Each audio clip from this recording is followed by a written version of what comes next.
নমস্কার বন্ধুরা, হাসবে বাঙালির নতুন গল্পে সিরিজে আপনাদের স্বাগত। আজকের গল্প হলো বাটুল দি গ্রেটের।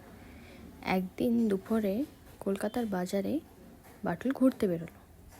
হঠাৎ একটা জোর শব্দ হলো, বাঁচাও, আমার সব লাড্ডু চুরি হয়ে গেছে। মিষ্টি দোকানের মালিক চিৎকার করে বলল। বাটুলের কানে কথাটা গেল আর ওর কান খাড়া হয়ে গেল। লাড্ডু বাটুলের খুব ভালো লাগতো, কিন্তু তার চেয়ে বেশি ভালো লাগতো ন্যায়। সে দেখে দুজন দুষ্টু চোর, বিচ্ছু আর লাম্বারকানা, একটা বড় থলি নিয়ে লাড্ডু নিয়ে পালাচ্ছে। বাটুল চিৎকার করে বলল, থামো তোমরা দুষ্টু। চোররা হেসে বলল, ধরতে পারলে ধর বাটুল। ওরা ছোট্ট গলি দিয়ে পালালো, কিন্তু বাটুলের বড় পায়ে এক লাফে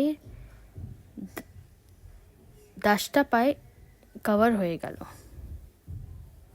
চোররা একটা গরুর গাড়ির নিচে লুকিয়ে পড়ল, কিন্তু বাটুল তার অসাধারণ শক্তি দিয়ে এক হাতে গাড়ি তুলে নিল আর ওদেরকে নিচের থেকে বের করলো। ভালো লুকিয়েছ, কিন্তু আমার চোখ থেকে বাঁচবে না, বাটুল হেসে বলল। চোররা ভয় পেয়ে বাটুলের দিকে লাড্ডু ছুঁড়ে দিল।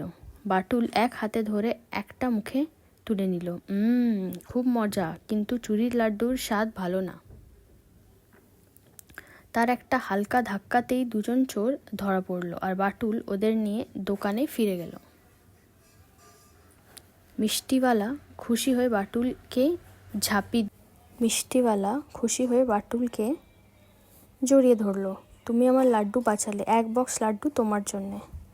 বাটুল হেসে বলল, ধন্যবাদ, কিন্তু মনে রেখো, লাড্ডুর স্বাদ শুধু সত্যির মাধ্যমেই ভালো লাগে। লোকজন তালিতে তালিতে খুশি হলো আর বাটুল লাড্ডু খেতে খেতে চলে গেল। চোররা প্রতিজ্ঞা করলো আর কখনো চুরি করবে না। বন্ধুরা, আশা করছি আপনাদের এই গল্পটা ভালো লাগলো। যদি আমার গল্প আপনাদের ভালো লেগে থাকে তাহলে প্লিজ আমার চ্যানেলটাকে লাইক, সাবস্ক্রাইব আর শেয়ার করবেন। ধন্যবাদ।